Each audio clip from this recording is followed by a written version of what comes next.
Hello, welcome to the self-learning podcast by Dr. Sushma Singh. Let us start discussion on Unit 22, Migration and Development. And our topic is Economic Consequences of Migration.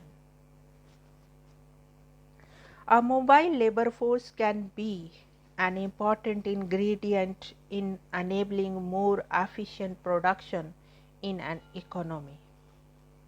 Migration for wage gains enhances the efficiency of production.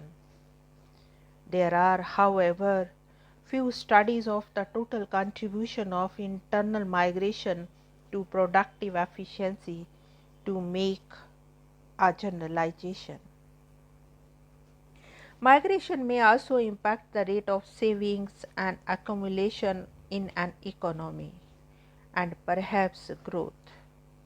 In particular, it is commonly held that temporary migrants save a large fraction of their earnings because risk averse migrants save for their return to a lower and less certain income, and because the marginal utility derived from consumption while away from the family is low.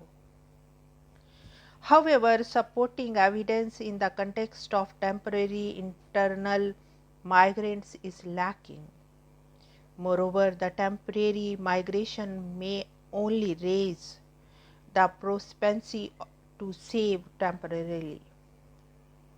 Migration may not only change the efficiency of production but also profoundly alter the distribution of income through a number of channels.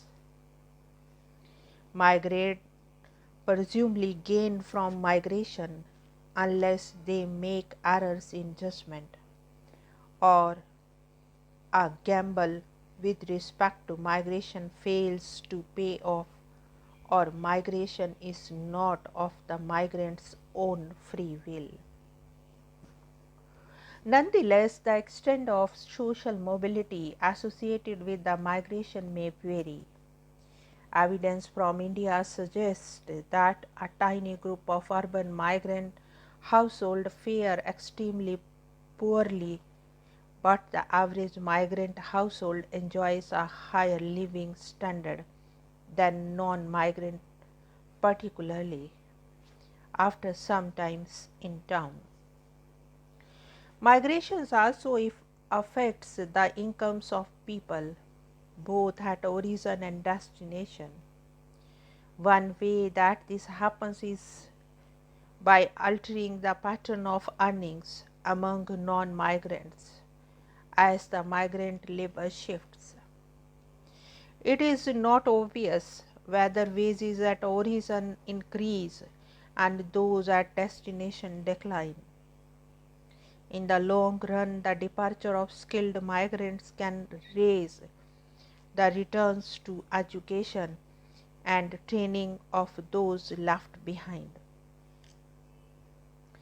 resulting in greater investment in human capital and higher income. Countering this are at least two forces. First, there is some evidence of agglomeration of economies driven by a pool of well-educated workers. This can imply that departure of skilled personnel actually lowers the return to education. Second, the education of children left behind by migrating parents faces two opposing forces. Migration may provide resources to finance better education, but lack of parental presence may lower commitment to schooling. The other major route through which migration may impact incomes of non-migrants is through remittances. The extent to which poor and rich rural families benefit from this is a matter of some dispute. Early village studies in India suggest that rural-urban migration is rare among the very poorest of the rural household.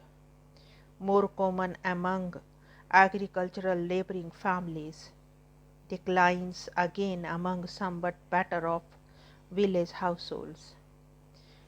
But the educated children of the rural elite commonly move to town, combined with the village study observations that net remittances from town to village are small, and that the children of the wealthy are more likely to retain their rural ties and remit. This implies that remittances may largely benefit relatively affluent rural families. Now let us move to the next point, internal migration in India.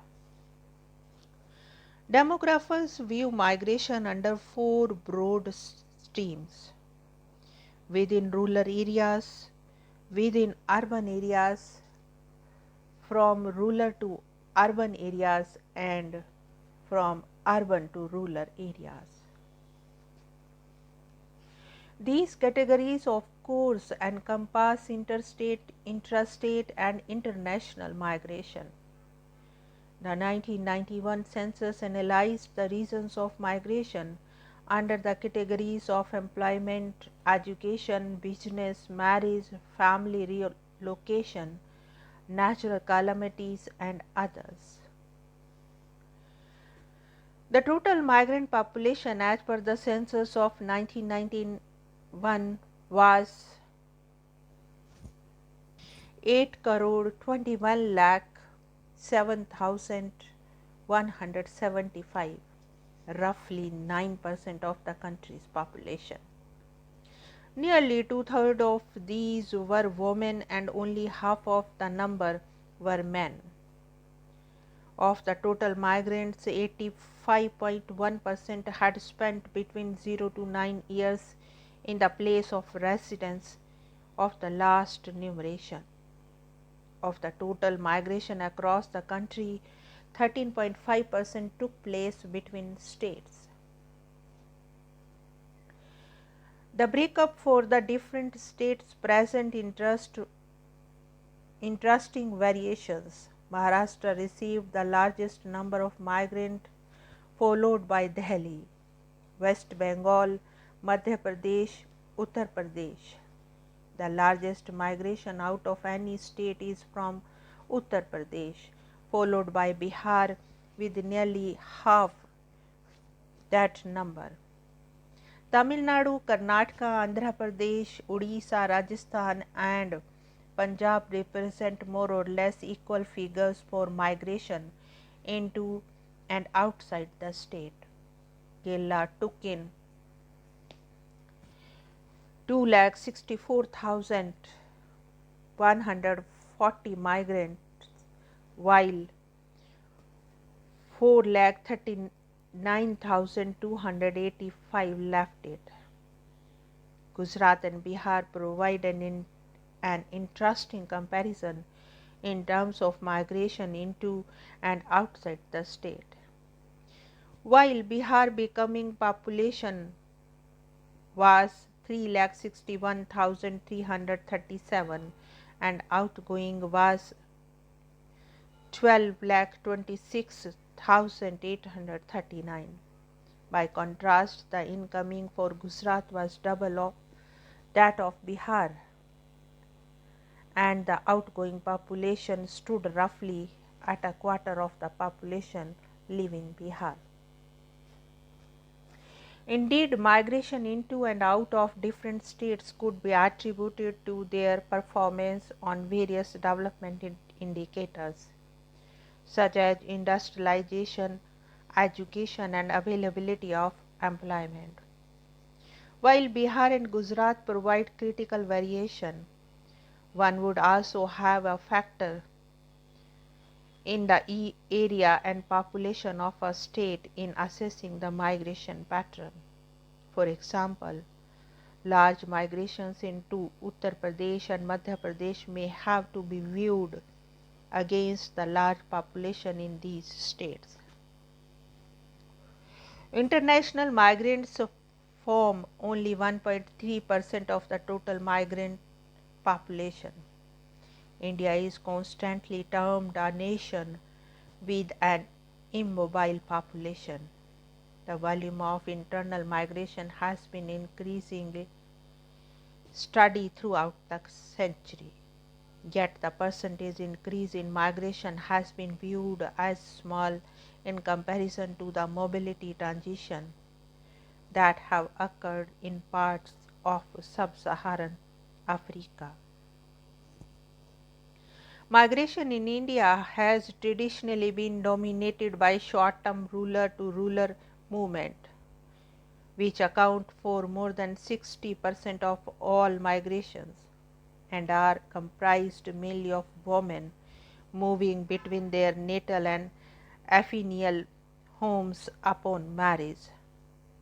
Long distance urban-ward migration form only a minority of all the movements within the India, leading to the literature to term India's population as stubbornly immobile and remaining in the early stages of the mobility transition. The primacy of the agricultural sector in the Indian economy has resulted in tying the population to the land. It is suggested that the long distance urban-ward migration would only occur once the Indian economy develops a more industrial base. In addition to this, the dominance of agriculture has succeeded in creating a culture of settlement and cultivation, which it is suggested acts to discourage migration.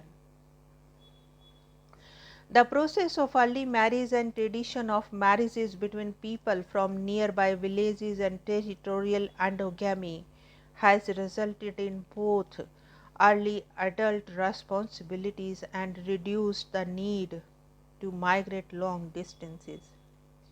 Finally, it is suggested that such is the economy and cultural diversity of India, with some states larger in size than some European countries, that the sheer distances involved and the potential socio-economic adaptations required are in themselves sufficient to discourage long distance migration. Now let us wind up the session and take rest. Thank you very much for engaging yourself with the Self Learning Podcast.